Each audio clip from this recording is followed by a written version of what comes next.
కాళేశ్వరం ప్రాజెక్టుపై హైకోర్టు ఇచ్చిన తీర్పును బీఆర్ఎస్ నేతలు వక్రీకరిస్తున్నారని ఎమ్మెల్సీ బల్మూరి వెంకట్ మండిపడ్డారు.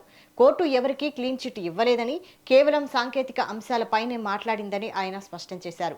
కాళేశ్వరంలో భారీ అవినీతి జరిగిన మాట వాస్తవమని, కేంద్ర దర్యాప్తు సంస్థలు కూడా దీనిని ధృవీకరించాయని గుర్తు చేశారు.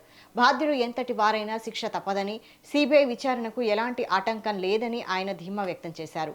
ప్రభుత్వం పారదర్శకత కోసమే సీబీఐ విచారణకు అప్పగించిందని అన్నారు. తప్పు చేసిన బీఆర్ఎస్ నేతలు ఢిల్లీకి వెళ్లి పెద్దలను కలిసి తప్పించుకునే ప్రయత్నం చేస్తున్నారని ఆరోపించారు. ప్రభుత్వము 1,00,000 కోట్లతోటి కాళేశ్వరం ప్రాజెక్టు కట్టిందన్నది వాస్తవము.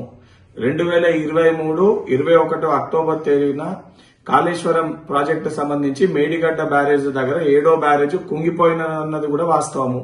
ఎవరు కూడా వెళ్లి ఆ స్థలాన్ని పరిశీలిస్తే చాలా స్పష్టంగా కుంగిపోయినట్టు అర్థమవుతుంది.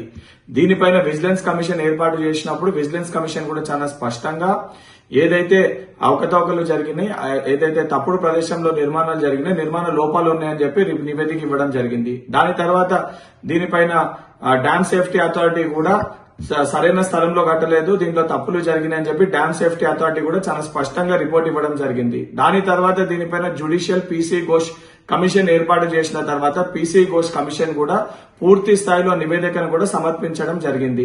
సమర్పించిన తర్వాత దీన్ని పూర్తి స్థాయిలో ఈ 3 నివేదికలని అసెంబ్లీలో పెట్టి దీనిపైన చర్చ కూడా జరపడం జరిగింది. చర్చ జరిపిన తర్వాత పదే దీన్ని సిబిఐకి అప్పచెప్పాలంటే పూర్తి స్థాయిలో ప్రభుత్వం ప్రొసీజర్ ప్రకారంగా జియో తీసి దీన్ని సిబిఐ కూడా విచారణకి అప్పచెప్పడం జరిగింది. ఈ రోజు హైకోర్టు ఇచ్చిన తీర్పు తాత్కాలికంగా ఓన్లీ టెక్నికల్ గ్రౌండ్స్ ఏదైతే జ్యుడిషియల్ కమిషన్ సంబంధించిన టెక్నికల్ గ్రౌండ్స్ ని